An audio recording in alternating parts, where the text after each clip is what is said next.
Welcome back to the channel, guys. And before we get started, real quickly, I want to remind you guys, tomorrow we're doing a giveaway of the Small Rig RF10C.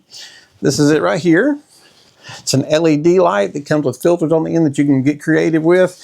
So just down at the bottom, drop "I want this." We're going to have the drawing Friday. I'll let you guys know who wins. So let's get on to the topic of this video.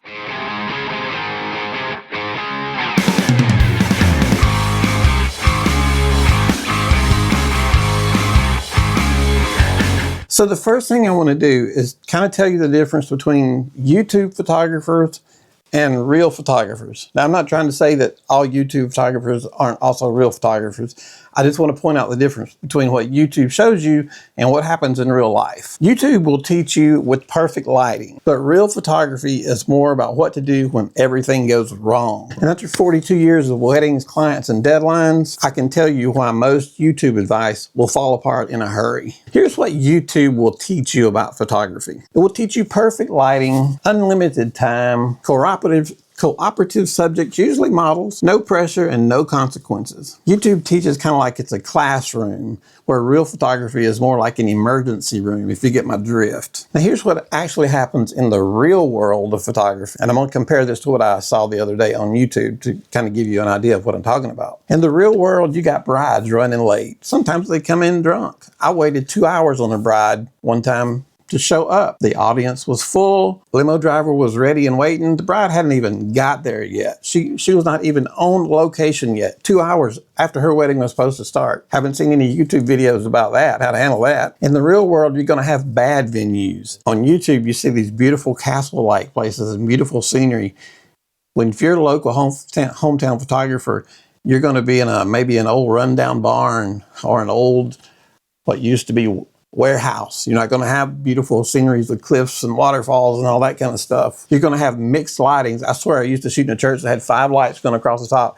They must have put a different type bulb in each spot because I could never ever get the lighting right at that church. And it was also the church I used to attend.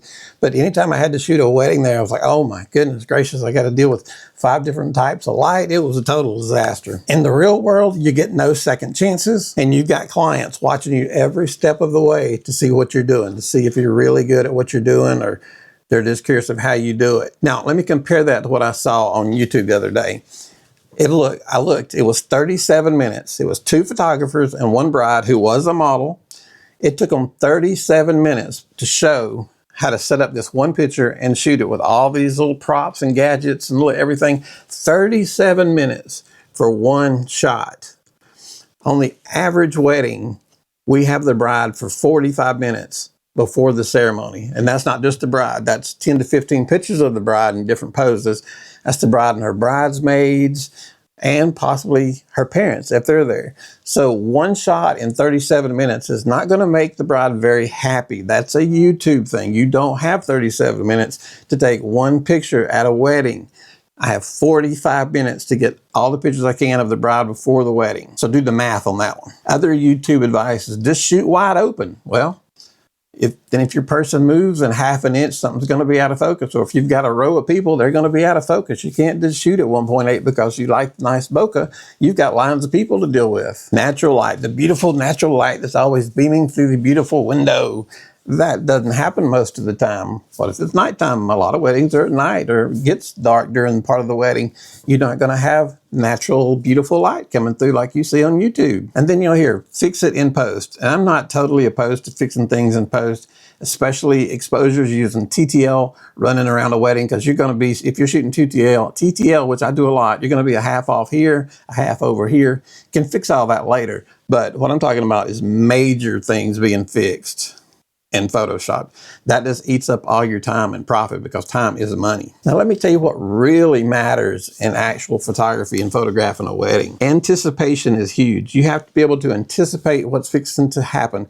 If you've got the bride up there, bride and groom together, and they're setting up, the big family shot, watch the bride and groom, because as other people are being set up, they're going to be talking to each other and they'll start kissing. You'll be able to get some shots that they didn't even know you took until they see their proofs.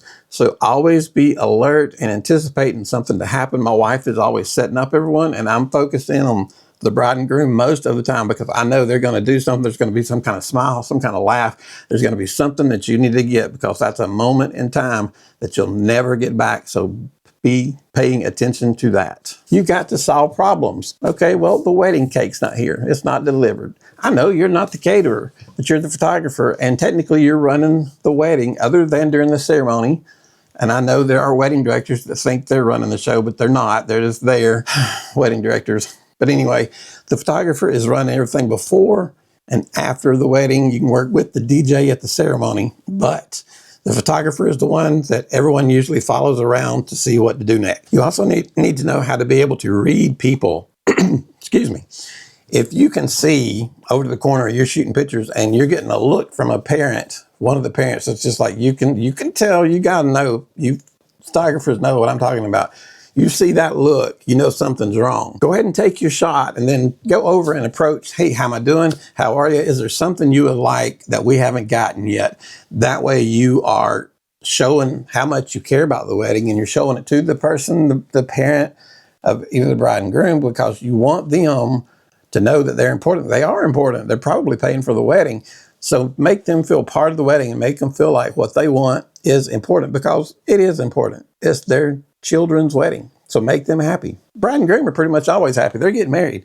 Most of your trouble is going to come between the bride and groom's parents or the groom's parents. Just letting you know. You photographers that shoot weddings, you know what I'm talking about. You've got to control the light. You cannot let the light control you. You have to have enough LED, enough strobes, whatever, so that if the lighting is absolutely terrible, just not there, you can control the light from dark, complete darkness, to whatever you want it to look like. You have to have the equipment to do that and the know-how to do that. It's very, very important. Experience under pressure comes with experience. That cannot be taught in one wedding. But before you go and you're shooting weddings, I hope that you've been working with a other photographer as a number 2 photographer for at least a year, if not 2 years, because you will see how weddings really happen when you're working with another photographer. It's not laid out like it is on YouTube, where everything is just perfect scenery and perfect models and they're perfect posing and they're perfect light and all this is just perfect.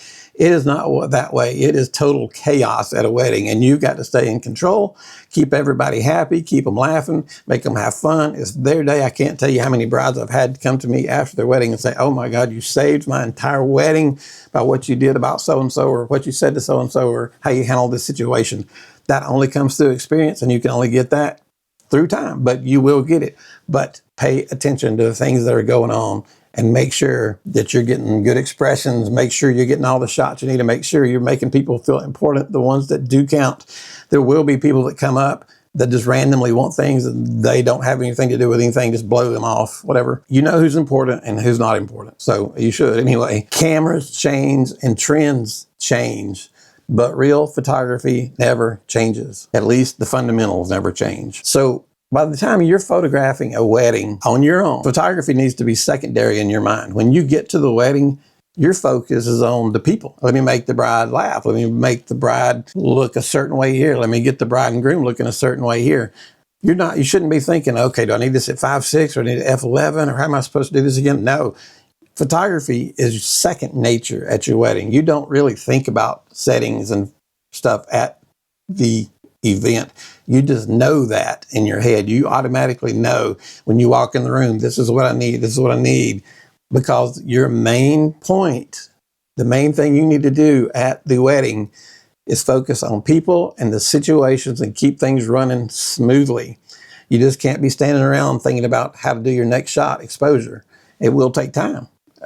That's why you need to be with another photographer for at least a year, if not 2. But it's very, very important that you remember, being at a wedding is not the time for you to experiment or to learn photography. You already know all that ahead of time. You're not even thinking about that. You're thinking about the people, how to pose them, how to make them have fun. Just remember that. Now, don't get me wrong. YouTube is great for learning certain tools, and I've learned some things on YouTube. I'm not slamming on YouTube.